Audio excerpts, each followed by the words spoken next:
कहानी की शुरुआत में हम एक फैमिली को देखते हैं जहां पर वो लोग कहीं घूमने जा रहे होते हैं। उस फैमिली में मॉम डैड के साथ साथ उनके 2 बच्चे भी होते हैं, जिसमें एक का नाम ट्रेंट और उसकी बहन मैडेक्स को देखते हैं। सब लोग अपनी जर्नी पर मस्ती करते हैं। कुछ ही देर में सब लोग एक रिसोर्ट में पहुंच जाते हैं जहां पर उन्हें अपनी जर्नी की शुरुआत करनी थी। रिसोर्ट पहुंचने पर रिसोर्ट मैनेजर के साथ साथ सारा स्टाफ उनका वेलकम करते हैं। फिर उन्हें एक वेलकम ड्रिंक भी दी जाती है। रिसोर्ट में ट्रेंट और उसकी बहन रिसोर्ट मैनेजर के बेटे इडलीव से मिलते हैं, जहां वो लोग एक दूसरे के बारे में जानते हैं। ट्रेंट उन्हें बताता है, मैं 1000 पीस वाला जिग्सो पजल जोड़ सकता हूं, जो बच्चों का खेल नहीं। फिर इडलीव से बताता है कि मैं संख कलेक्ट करता हूं और मेरे पास टोटल 42 संख है। यहाँ पर बच्चे बहुत एंजॉय करते हैं और अपने रूम में चले जाते हैं। कुछ देर बाद वो लोग बीच पर घूमने जाते हैं। वहाँ पर वो लोग अपने कुछ नए दोस्तों से मिलते हैं। यहाँ इडलीव ट्रेंट के साथ खूब एंजॉय करता है। वो दोनों लोगों से उनका नाम और उनके काम के बारे में जानते हैं। बीच पर उन्हें एक शेफ, एक पुलिस अफसर और एक डांसर से मुलाकात होती है। फिर वो दोनों वहाँ चले जाते हैं।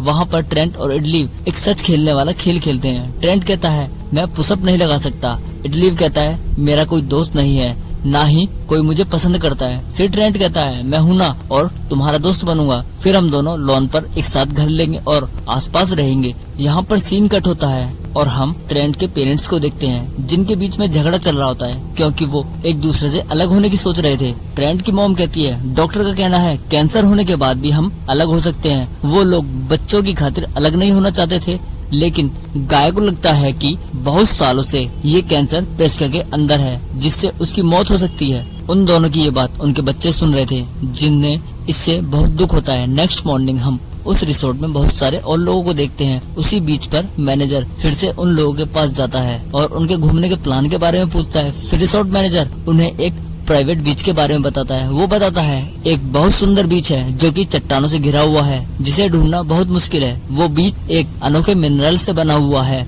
वो एक कुदरत का बेजोड़ करिश्मा है जो तुम्हारे लिए एक खास अनुभव होगा। हम केवल कुछ खास लोगों को ही इस बारे में बताते हैं और आप लोग हमें बहुत पसंद है। और वो बीच आपके लिए बिल्कुल फ्री है। सब तैयार हो जाते हैं। वो लोग वहाँ जाने के लिए भी एक्साइटेड थे। तभी वहाँ मैनेजर का बेटा भी आ जाता है। मैनेजर उसे वहाँ से ले जाता है। तभी वहाँ एक लेडी को मिर्गी का दौरा भी पड़ जाता है और कुछ ही देर में वो पूरी तरह ठीक भी हो जाती है। वहीं सब लोग उस खुफिया बीच पर जाने के लिए बिल्कुल तैयार थे। वो गाड़ी में इंतजार करते हैं। यहाँ पर उनकी मुलाकात एक छोटी बच्ची कारा से होती है, साथ ही उसके मॉम डैड से भी। उसके साथ ही वहाँ एक ओल्ड एज लेडी भी होती है, वो भी अपने डॉगी के साथ। ड्राइवर उन लोगों को वहाँ छोड़कर चला जाता है। धीरे धीरे सब लोग उस बीच की तरफ बढ़ते हैं और एक पथरीली दरार से होकर सब लोग उस बीच तक पहुँच जाते हैं, जो बहुत ही सुंदर था और चारों तरफ से पहाड़ों से घिरा हुआ था। लेकिन वहाँ पहले से ही एक लड़का होता है जिसका नाम सीडन होता है और वो वहाँ पर अपनी मंगेतर का इंतजार कर रहा होता है, जिसे देखकर सब लोग बुरी तरह से डर जाते हैं। बच्चे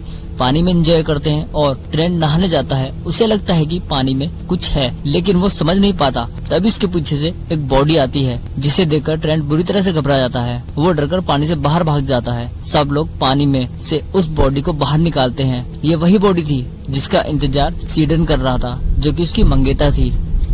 उन्हें लगता है कि सीडन ने ही अपनी मंगेतर को मारा है, लेकिन वो उन्हें बताता है कि मैंने उसे नहीं मारा। कोई भी व्यक्ति उसकी बात पर विश्वास करने को तैयार नहीं था। उसकी नाक से लगातार खून भी बह रहा था। तभी वहाँ 2 लोग और आ जाते हैं। वो लोग अब पुलिस को कॉल करते हैं, लेकिन वहाँ नेटवर्क की प्रॉब्लम होने के कारण फोन भी नहीं मिल रहा था। वो लोग जो अभी बीच पर आए थे वो वही लोग थे जिसकी पत्नी को मिर्गी की बीमारी थी और उसका नाम पेट्रिसिया था। जेरिन उस लेडीज की नर्स थी। वो वहाँ से बाहर जाने की कोशिश करता है और जैसे ही वो दरार से बाहर जाता है, दोबारा वापस आ जाता है। वहाँ पर कुछ एक मिनरल के दबाव के कारण ही वो वापस बेहोश होकर आ जाते हैं। उसके दिमाग ने कुछ देर के लिए काम करना बंद भी कर दिया था और उसका सिर भी भारी हो गया था और चकराने लगा था। ऐसा देखकर जेरिन भी बुरी तरह से घबरा जाता है। वहीं दूसरी तरफ चार्ल्स बूढ़ी लेडी से बात करता है ताकि उन्हें अच्छा महसूस हो सके। वो चार्ल्स से कहती है, मैं बिल्कुल ठीक हूँ, शायद मुझे कोई सदमा लगा है। वो चार्ल्स की परेशानी को भी समझ रही थी और चार्ल्स से कहती है, तुम परेशान रहते हो और परेशानी को अपने ऊपर हावी ना होने दो। इन सब लोगों की मदद करो, उन्हें यहाँ से निकालने में। इतना कहने के बाद वो बूढ़ी लेडी सांस लेना बंद कर देती है। चार्ल्स उसकी चेस्ट पर पुश करके उसे जगाने की मदद करता है, लेकिन वो लेडी को मरने से नहीं बचा सका। फिर हम जेरिन और पेट्रिसिया को एक साथ देखते हैं। वो फिर से टेरेंट और उसकी बहन मैटिक्स से मिलते हैं।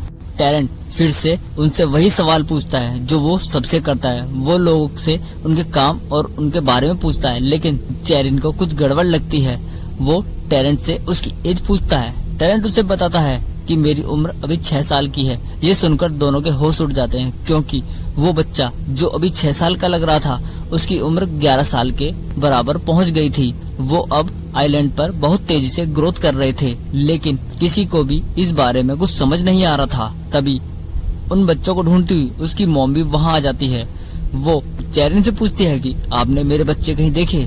फिर जेरिन कहता है मजाक मत करो, तुम्हारे बच्चे तुम्हारे सामने ही है। जब उनकी मॉम की नजर उनके बच्चों पर पड़ती है तो वो भी विश्वास नहीं करती कि ये ही उनके बच्चे हैं, क्योंकि उनकी बहुत तेजी से ग्रोथ हो रही थी। फिर हम सीडन को देखते हैं। वो वहाँ से बचकर भागने की कोशिश करता है और चार्ल्स उसे पकड़ने की कोशिश करता है। ये दोनों फिर से उस दरार में पहुँच जाते हैं जहाँ से वो लोग अंदर आए थे। जब वो दोनों उस जगह जाते हैं तो दोनों के दिमाग पूरी तरह से घूमने लगते हैं। ऐसा लगता है कि कोई चीज उन्हें वहाँ बाहर जाने से रोक रही है। यहाँ पर सीन कट होता है और हम दोनों को दोबारा वहीं बीच पर देखते हैं। अब दोनों को समझ नहीं आ रहा था कि वो यहाँ दोबारा कैसे पहुँच गए हैं। अब सब लोगों को पता चल चुका था कि वो लोग यहाँ से नहीं निकल सकते। फिर भी वो लोग एक और कोशिश करते हैं। वो लोग अब दो के ग्रुप में बट जाते हैं और यहाँ से बाहर निकलने की दूसरी कोशिश करते हैं।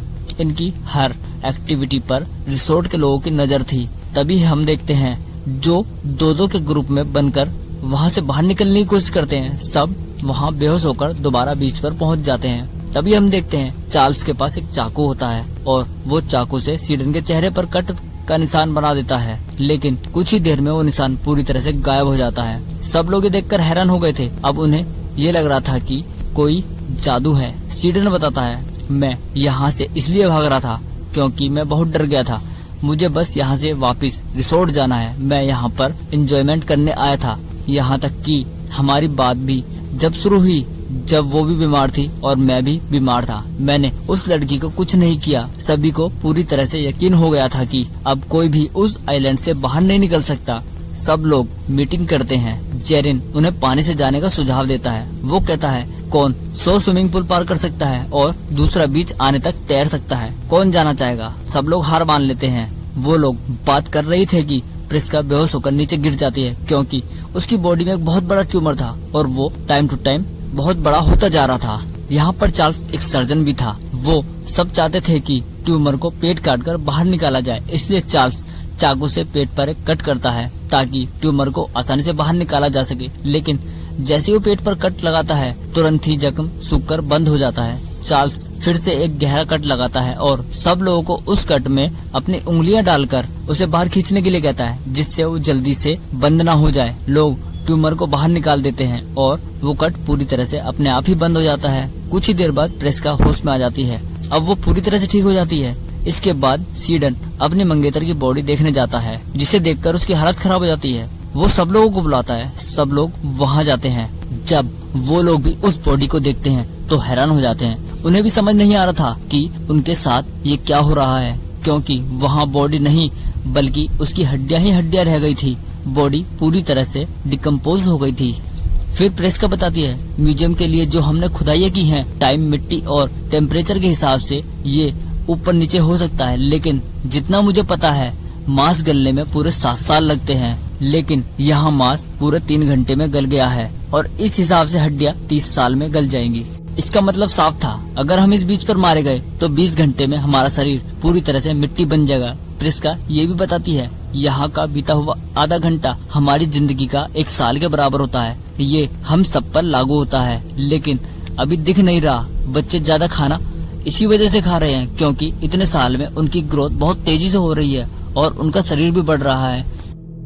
इस आइलैंड पर हमारा एक दिन में हमारी उम्र के 50 साल के बराबर पहुंच जाएगी। यहाँ पर बॉडी सेंस बहुत तेजी से बढ़ रहे हैं। सब लोग बात कर रहे थे कि चार्ल्स सीडन पर चाकू से दोबारा हमला कर देता है और वो उसे बुरी तरह से मारता है। उसके साथ ऐसा इसलिए हो रहा था, उम्र के साथ साथ दिमाग की बहुत तेजी से ग्रोथ हो रही थी, जिससे चार्ल्स की बॉडी पूरी तरह से नहीं झेल पा रही थी। ऐसा करते हुए रिसोर्ट के लोग उन्हें देख रहे थे। इस बीच पर लगातार उन्हें सब लोगों को फंसाना उनकी सोची समझी चाल थी। ये सभी उन्हीं के कारण ही यहाँ आइलैंड पर आकर फंस जाते हैं। इस घटना के बाद हम जेरिन को देखते हैं जो कि समुद्र के जरिए बीच को तैरकर पार करने की कोशिश करता है और मदद लाने की भी कोशिश करता है। सभी लोग जेरिन का इंतजार करते हैं और मैटेक्स समुद्र में जाती है। तभी वहाँ समुद्र में उन लोगों की तैरती हुई लाश दिखाई देती है। वो बॉडी जेरिन की थी जो उनके लिए मदद लेने गए थे।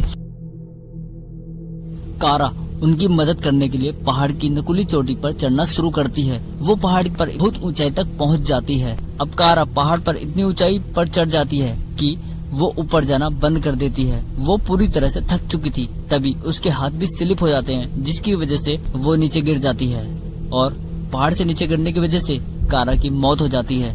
कारा के बाद प्रेटिसिया को मिर्गी का दौरा पड़ता है। वो धरती पर गिर जाती है और बुरी तरह से तड़पती है। उसके मुंह से झाग निकलना शुरू हो जाता है और कुछ ही देर में प्रेटिसिया की भी मौत हो जाती है।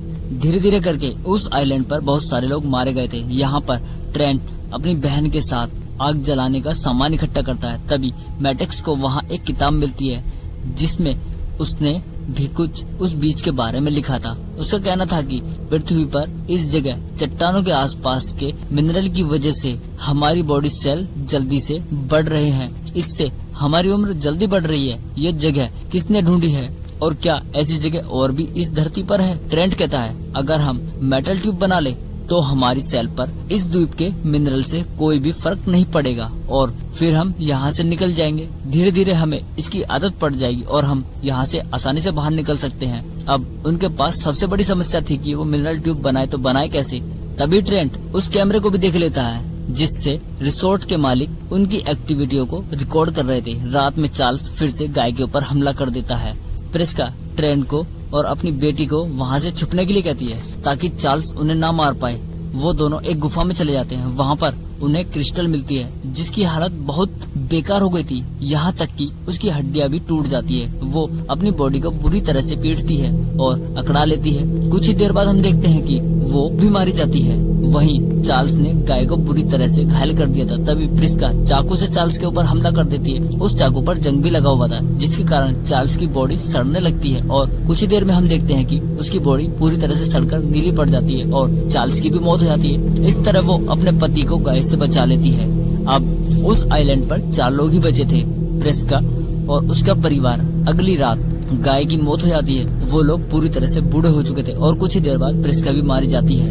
उनकी उम्र पूरी तरह से ढल जाती है। अगली सुबह उस आइलैंड पर केवल ट्रेंट और उसकी बहन मैटेक्स ही रह जाती है। वो दोनों वहाँ से निकलने के लिए सोचते हैं। मैटेक्स कहती है अब हमारे पास जिंदा रहने के लिए केवल 13 घंटे ही बचे हैं। वो दोनों वहाँ एक रेत का किला बनाते हैं। इस उम्र में सबका बचपन जिंदा रहता है क्योंकि हम सब अभी बच्चे हैं। यहाँ पर ट्रेंट को इडलीव के उस मैसेज की याद आती है जो जाते हुए उसे एक संदेश दे गया था। मैसेज में उन्हें पता चल जाता है कि वो क्या कहना चाहता था। मेरे अंकल को कोरल पसंद नहीं है। अब उन्हें समझ आ गया था कि इडलीव क्या कहना चाहता है। शायद उसने अपने अंकल की कोई ऐसी बात सुन ली थी जो उसे नहीं सुनना चाहिए थी। वो हमारी मदद कर रहा था ताकि हम यहाँ से भागकर अपनी जान बचा सके।